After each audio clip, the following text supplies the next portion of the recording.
we just stopped the tape to check some information about Bindermichel, and Bindermichel was liquidated in 1951. So the question I have for you is, you moved to Ebelsburg in 1949. Do you recall why you may have moved? When? Do you recall why you may have moved from Bindermichel to Ebelsburg? No, I don't remember exactly when. Now, did you move with any group of people? Or did you just move just yourself? No, I moved. I think there were people, a lot of people moved to Ebelsberg, but I moved with a group of people. Did Pontier and Zuckerman and your friends move? I don't remember. No, I think they left from Bindermichel, the United States before. But they left with my brother-in-law and my sister. Now, do you believe you moved in 1949? To Ebelsburg? Possible. Beginning, probably. Okay. Before we go to Ebelsburg, I'm going to ask you again, do you have a recollection of, in 1948, of Palestine becoming the state of Israel? I have no recollection. Okay. So in 1949, now I'm going to ask you some questions as I did about Bindermichel. How long were you there, first of all? In Bindermichel? No, in Ebelsburg. In Ebelsburg till we emigrated to the United States. No, how many months? Oh, yes, I don't recall exactly. Couple of months? We were married in Bindermichel in December, so it had to been... in 49 we went to Ebelsburg then. So it would I don't recall the month. But at least a couple of months. Yeah. What were your sleeping accommodations? An apartment, a barrack? I think it was apartments. How many slept in an apartment? Don't recall it. And again, how did you get your food? Did you make it yourself? Did you go to... Don't remember. I think there were kitchens there. I don't remember either.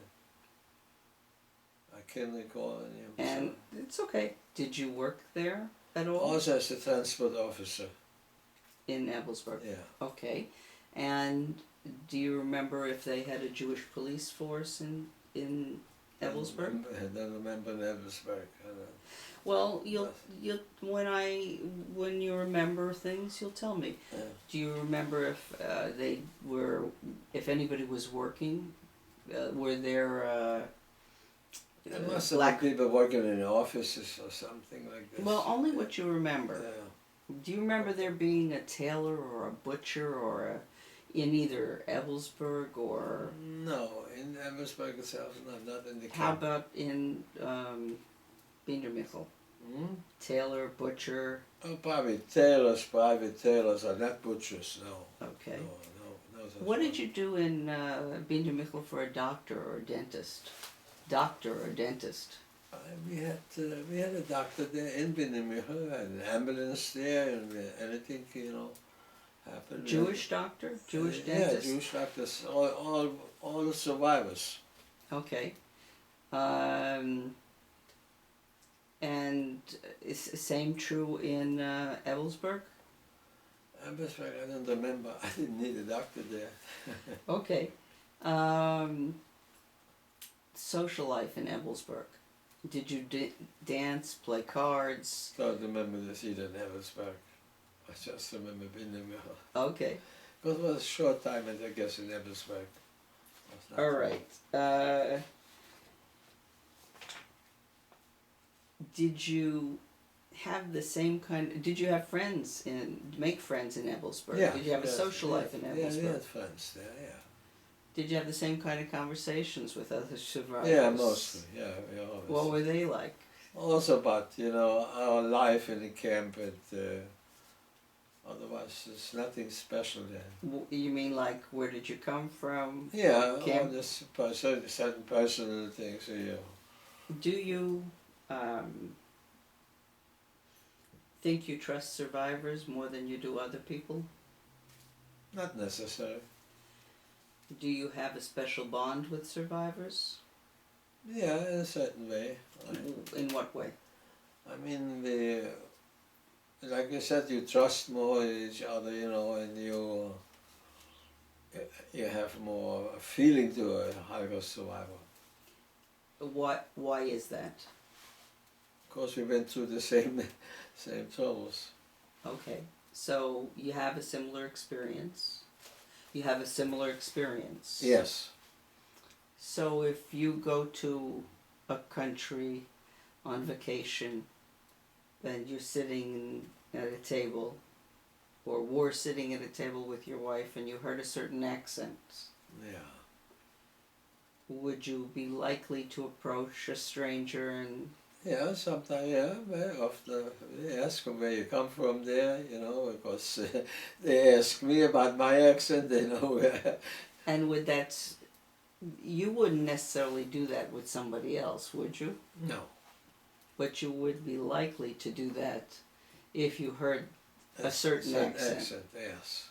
And would you end up being friendly the rest of that vacation? Yeah, sometimes, yeah. Okay. So there's a difference. Yeah. Running into someone who might have been a survivor. Right. So that's a certain kind of, what would you call it? I call it a certain bond. Yeah, it's a certain bond. We went through the same suffering, you know, so you feel different to a Holocaust survivor. Because he understands it better. We understand each other better. So there's an immediate... It's an immediate bond. Or more an comfort, immediate yeah. connection. Right. Which cuts through, I would assume, certain things that you don't have to say. Right. I'm just, those are my words, not yours. Yeah. So,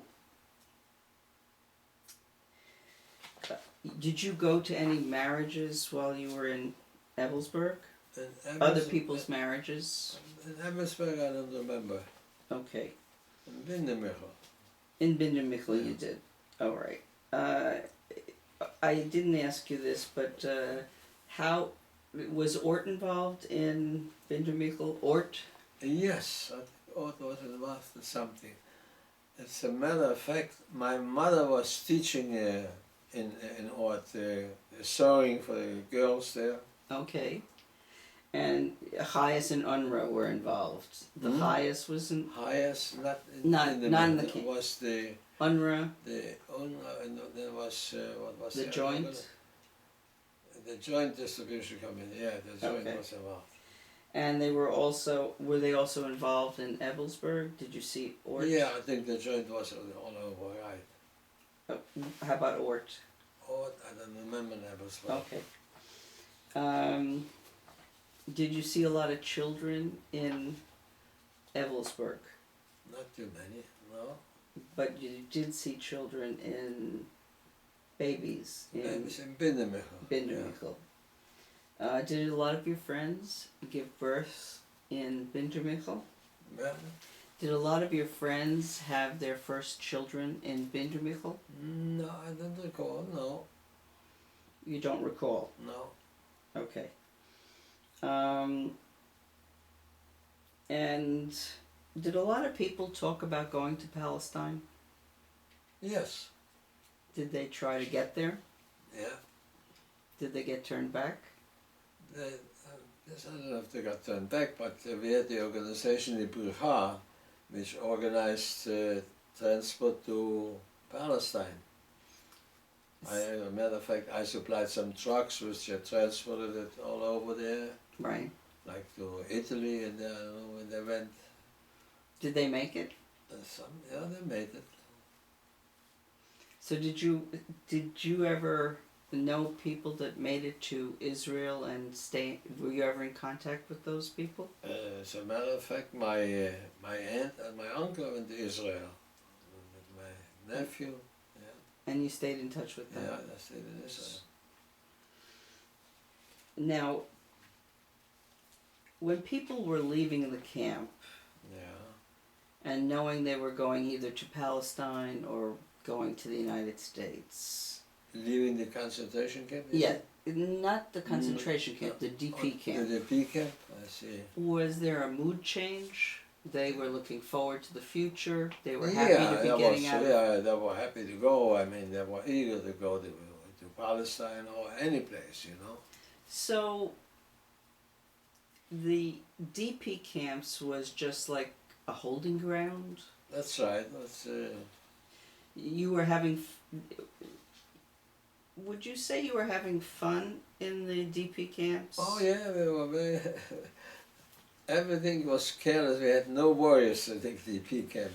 So it wasn't... Nothing to worry about labor or work or anything, you know, so...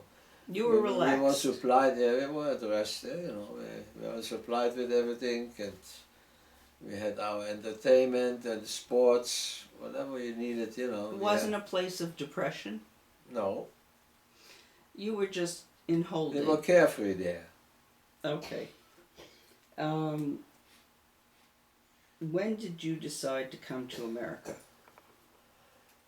We organized coming to America. My sister went to the United States, and she arranged you had to be guaranteed, you know, that you will not be supported by the states. So my sister organized through some cousins, which were already here in the United States, and we got the permission to come to the United States. Okay, so she guaranteed. She guaranteed. And when did you? Do you remember the date you came? And we came in 1949. About what month? Oh my God, 1949. It's okay if you don't I remember don't exactly. remember exactly. Okay. You remember the name of the boat? How long it took to cross? Yes, the name was S.S. Bletchford, I think.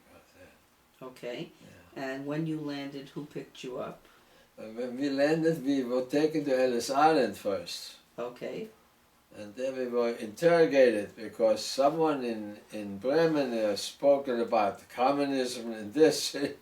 Until I straightened it out with the person in charge in Ellis Islands, they released us the next day. Okay. And we were, I think my sister came over, I don't remember exactly. All right. And where did you first live? We first lived in Brooklyn. My sister had already an apartment in Brooklyn, and we were with her. And when did you start working? Working after we came, and the Hayas supported us for. Actually, I was there only for a few days, and I decided I don't want to depend here.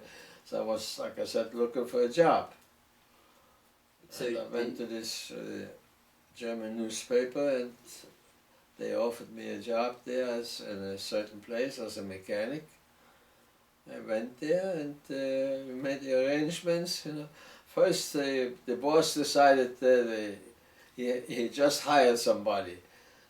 I said, "Oh, you hired somebody? That's too bad." I said, "I'll tell you, if you really like me," I said, "I could come and work for nothing for the week. If you like me, it's okay. If you don't, it's no problem." So I said, "Okay, Monday come to work." As a matter of fact, I remained the last month at the job there. Everybody was fired, but I remained there. And how long?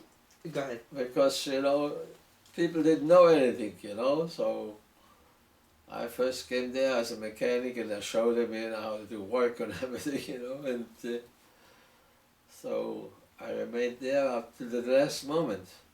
So how many years did you work at this place? Oh, I don't recall how many years, until somebody, you know, he had a salesman, you know, and the salesman, he fired him. He was one of his landsmen, he was from Yugoslavia, and he fired him. He went to another company.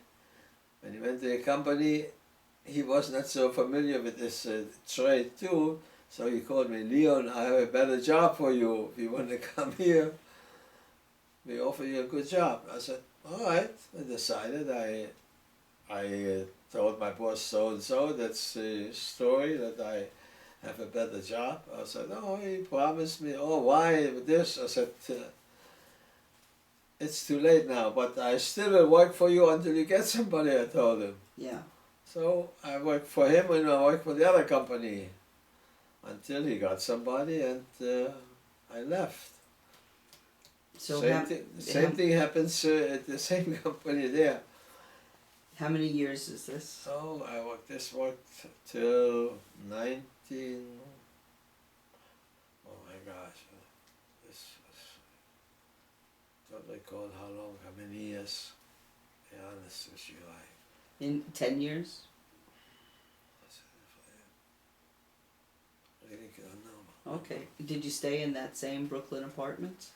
We at this time we had we already moved since then. We had a furnished room. Oh, I see I'm jumping already from the job before. We had a furnished room. And what's this before, you see? I have to think all the time before. Before this job, I had a furnished room, and the owner of the apartment had a brother which had also a shop. Actually, this was before I started it. I don't remember exactly. Okay. So you're in Brooklyn, you're working as a mechanic. Do you have any kids yet? I worked, this was a big one. You're in Brooklyn, you're a mechanic, Yeah. and you're improving where you're living. Yeah. Are you socializing with any of the friends that you knew from the war? Survivors? Don't recall. When was the first time when you were in America that you started to socialize with some of the friends that you knew from Europe? This was actually very late. This was, I don't remember the same thing, because I lived in Brooklyn, but we were still socializing, because some people lived in Brooklyn too, but I don't remember the days. Approximately. Did you have to become financially settled before you started socializing? No. No. Don't remember this. The dates. It's very... It's okay. When was the first time you think you saw Zuckerman or any of these guys? This was... Wagner, Zuckerman. That's the time that my sister, she moved to New Jersey. And I don't remember what year. And I moved at a little later to New Jersey. And at this time we were more socializing with this whole group, but all they lived in New Jersey. The year was probably in 69? I don't recall. I don't remember. We knew each other more or less. So there could have been 20, it could have been 25 years. You hadn't seen each other in 25 years? No, maybe less. Because there were bar mitzvahs. Hmm?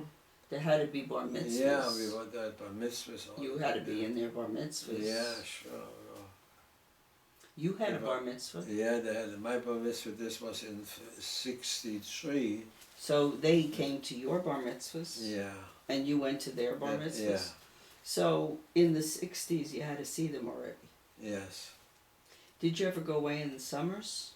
To yeah, we the went Catskills? to the Catskills, yeah. Okay. Who'd you go to the Catskills with? We had some friends, like the Mossbergs were there, and some other friends too. And, Did you start to go in the Catskills in the 50s or in the 60s? I think in the 50s already, yeah, I guess so. We had our neighbors, they were in the country, we had other friends there. Okay, so those were survivors also? Yeah, all survivors. Yeah. So you were going to the Catskills, Yeah.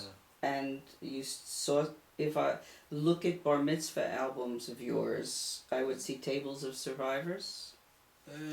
Oh yeah, that should be up there. Okay. Yeah. So you saw them before you moved to New Jersey. Yes. You socialized with them. Yeah. You're just not remembering exact dates. No, I don't know. But the bar mitzvahs probably were 62, Yeah, we were 63. socializing. Hmm? If you came here 49, the bar mitzvahs had to be 62, 63. 63. My bar mitzvah was in 63, my son's bar mitzvah. Okay, so you were already socializing with these people. Yeah, we were socializing. All right. So would you say that most of your socializing was with survivors? Yeah. For the last 65 Yeah, years? yeah, mostly survivors. Okay. One thing I did not ask you is, in regards to Binder Michel, is there any story or funny story, whether it has to do with soccer, anything that happened with the Germans, or is there any... I don't recall anything with the Germans, no. Is there It's any, only whatever happens once is there you... anything, a story you could tell me that happened in Binder Michel that you remember? And if there isn't, there isn't. Not in Binnenberg. When we went out from Binnenberg, like sometimes I went into Linz, and there was the border, the American zone and the Russian zone in Linz, what they called Urfa. We had such incidents. We had to go with a trolley car, but you had to have a permit. We were laying underneath the benches there. Why? In order to go through to the other side, we had no permission to go. So we were hiding under the trolley car in the bench. And what? And went over, the other side, the Russian side. And what would happen when you were coming back? The same way. We did the same way. And what would happen if you got caught? Oh, nothing. It was my friend Murray Pontier. He came there once and we went over the bridge. Somebody got caught. He was yelling there. I don't know what was happening there. Something was going on there. The whole incident. So you were risking. We took a risk. There. What could they do? So what else happened? What other stories? Oh, I don't remember some of these stories. Who knows? I can't remember stories. So you went into... did you do anything else funny when you went into town in Linz? Did you ever try to do anything with the Austrians? We went on the boat. We went on boat trips there, I think, I remember. Yeah, with our good friends, which became, my wife's cousin.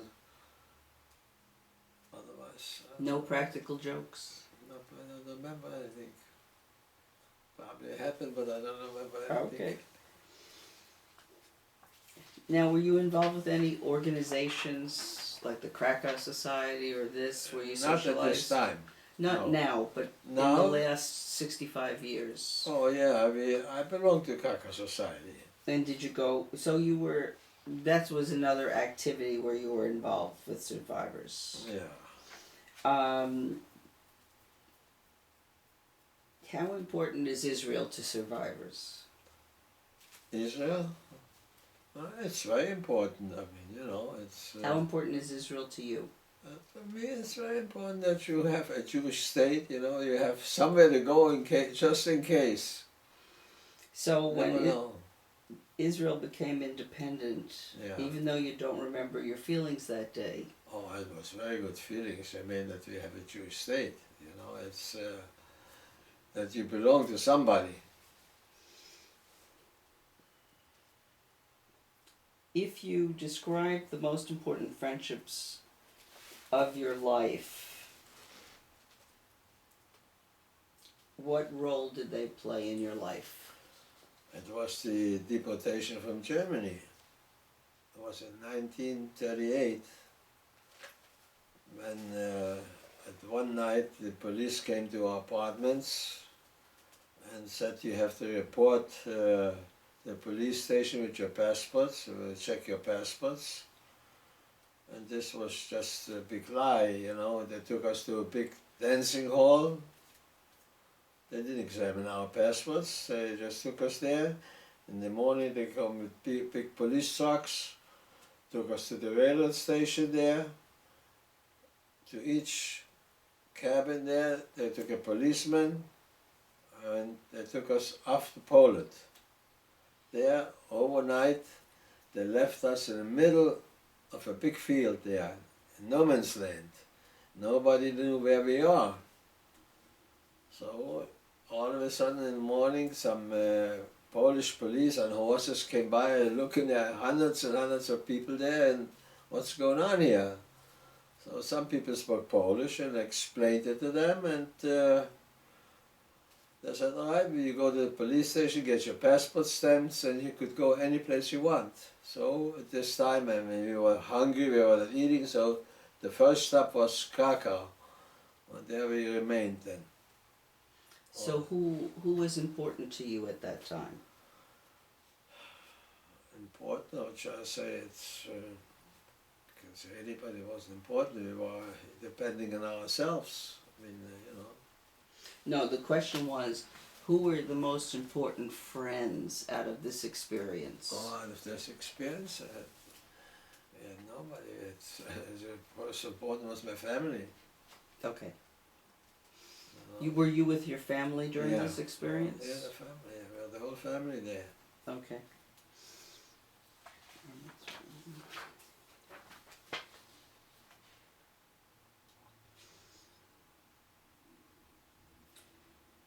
Who has remained from the Jewish DP camps, the names you gave me, are they still your most important friends?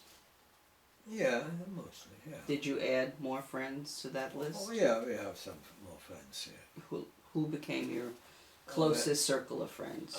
Here now, I mean, I have some American friends here, a lot of them, and some new friends when we moved in the community there. So I have more friends there. Okay. And your extended family. And your extended family. My extended family, that's very good. My Big extended family, we're very close. Yeah, I could tell from the dinner. Yeah.